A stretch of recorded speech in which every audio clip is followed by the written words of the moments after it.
शांताकारं भुजंगशयनं पद्मनाभं सुरेशं विश्वाधारं गगनसदृशं मेघवर्णं शुभांगं लक्ष्मीकान्तं कमलनयनं योगिभिध्यानगम्यं वंदे विष्णुभवभयहरं सर्वलोकैकनाथम्।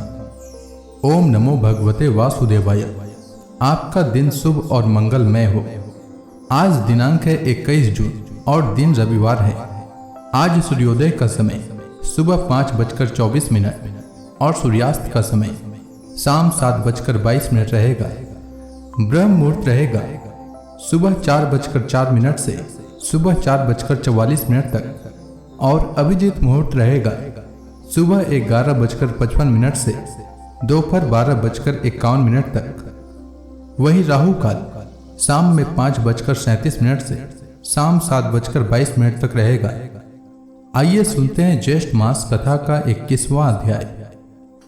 राजा परीक्षित ने कहा, भगवान, हम यह जानना चाहते हैं कि महात्मा सौदास को गुरु वशिष्ठ जी ने क्यों शाप दिया।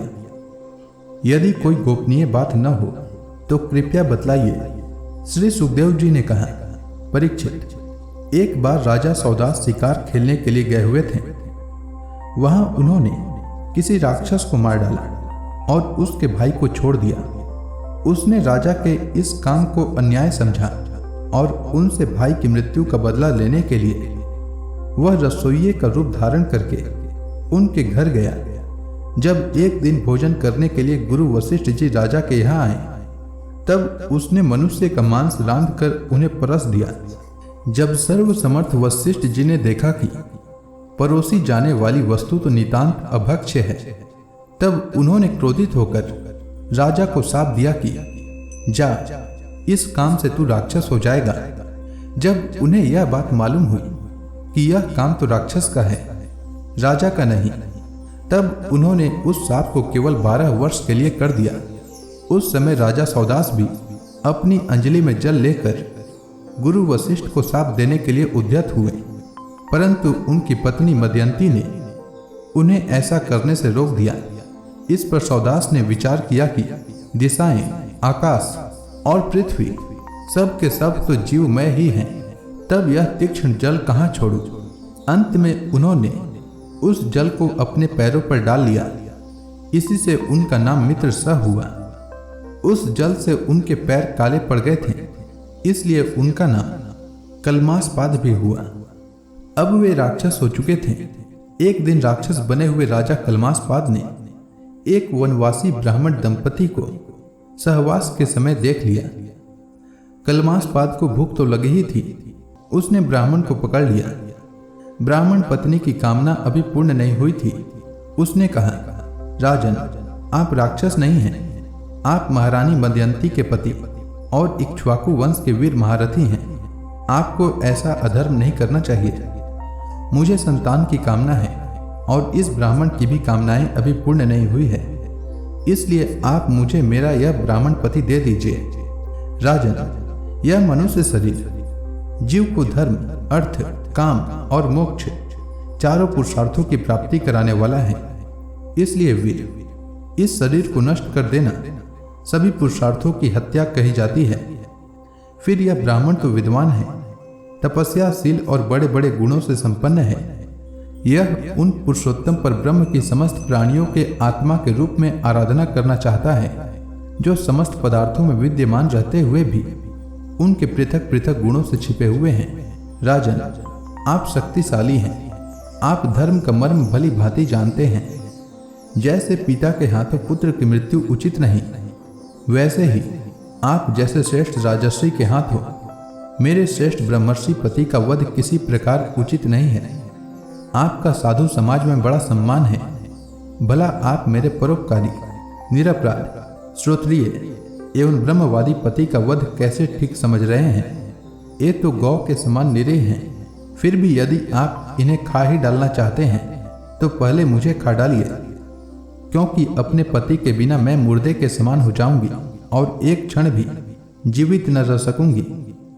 ब्राह्मण पत्नी बड़ी ही करुणापूर्ण वाणी में इस प्रकार कहकर अनाथ की भांति रोने लगी, परंतु सौदास ने शाप से मोहित होने के कारण उसकी प्रार्थना पर कुछ भी ध्यान न दिया। और वह उस ब्राह्मण को वैसे ही खा गया जैसे बाघ किसी पशु को खा जाए। जब ब्राह्मणी ने देखा कि राक्षस ने मेरे गर्भाधान के लिए उद्यत पति को खा लिया, तब उसे बड़ा शोक हुआ। सती ब्राह्मणी ने क्रोध करके राजा को शाप दे दिया, रे पापी, मैं अभी काम से पीड़ित हो रही थी, ऐसी अवस्था में तूने मेरे पति को खा डाला है, इसलिए मूर्ख, जब तू स्त्री से सहवास करना चाहेगा तभी तेरी मृत्यु हो जाएगी। यह बात मैं तुझे सुझाव देती हूँ। इस प्रकार मित्र सह को शाप देकर ब्राह्मणी अपने पति की अस्थियों को धधकती हुई चिता में डालकर स्वयं भी सती हो गई और उसने वही गति प्राप्त की जो उसके पति देव को मिली थी। क्यों न हो, वह अपने पति को छोड़कर और किसी लोक में जाना भी तो नहीं चाहती थी। 12 वर्ष बीतने पर राजा सौदास शाप से मुक्त हो गए। जब वे सहवास के लिए अपनी पत्नी के पास गए, तब उसने इन्हें रोक दिया, क्योंकि उसे उस ब्राह्मणी के शाप का पता था। इसके बाद उन्होंने स्त्री सुख का बिल्कुल त्याग ही कर दिया। इस प्रकार अपने कर्म के फल स्वरूप वे संतानहीन हो गए। तब वशिष्ठ जी ने उनके कहने से मदयंती को गर्भाधान कराया। मदयंती 7 वर्ष तक गर्भ धारण किए रही, परंतु बच्चा पैदा नहीं हुआ। तब वशिष्ठ जी ने पत्थर से उसके पेट पर आघात किया। इससे जो बालक हुआ वह असम यानी पत्थर की चोट से पैदा होने के कारण अस्मक कहलाया। अस्मक से मूलक का जन्म हुआ।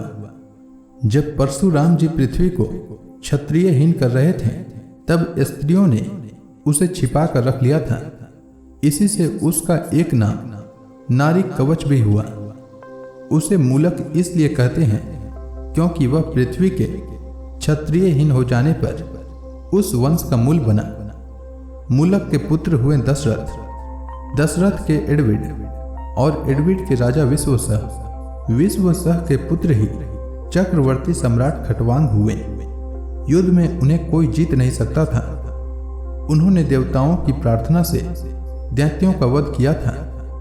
जब उन्हें देवताओं से यह मालूम हुआ कि अब मेरी आयु केवल 2 ही घड़ी बाकी है, तब वे अपनी राजधानी लौट आए और अपने मन को उन्होंने भगवान में लगा दिया। वे मन ही मन सोचने लगे कि मेरे कुल के इष्ट देवता हैं ब्राह्मण, उनसे बढ़कर मेरा प्रेम अपने प्राणों पर भी नहीं है। पत्नी, पुत्र, लक्ष्मी, राज्य और पृथ्वी भी मुझे उतने प्यारे नहीं लगते। मेरा मन बचपन में भी कभी अधर्म की ओर नहीं गया। मैंने पवित्र कीर्ति भगवान के अतिरिक्त और कोई भी वस्तु कहीं नहीं देखी।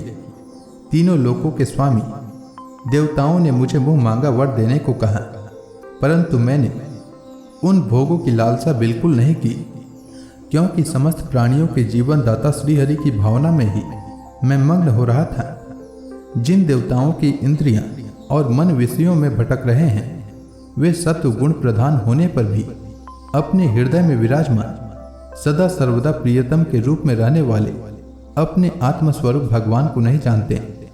फिर भला जो रजोगुणी और तमोगुणी हैं, वे तो जान ही कैसे सकते हैं। इसलिए अब इन विषयों में मैं नहीं रमता।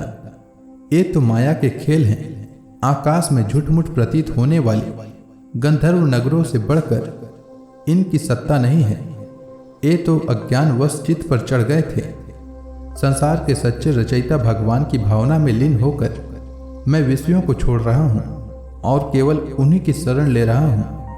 परीक्षित, भगवान ने राजा खटवांग की बुद्धि को पहले से ही अपनी ओर आकर्षित कर रखा था। इसी से वे अंत समय में ऐसा निश्चय कर सके। अब उन्होंने शरीर आदि अनात्म पदार्थों में जो अज्ञान मूलक आत्मभाव था, उसका परित्याग कर दिया और अपने वास्तविक आत्म स्वरूप में स्थित हो गए। वह स्वरूप साक्षात परब्रह्म है। वह सूक्ष्म से भी सूक्ष्म शून्य के समान ही है, परंतु वह शून्य नहीं, परम सत्य है। भक्तजन उसी वस्तु को भगवान वासुदेव इस नाम से वर्णन करते हैं। तो इसी के साथ यह अध्याय समाप्त हुआ। तो प्रेम से बोलिए भगवान विष्णु की जय, समस्त देवी देवताओं की जय। इसके आगे की कथा मैं कल के अध्याय में सुनाऊंगा। तब तक के लिए भगवान श्री हरि विष्णु का नाम जपते रहें।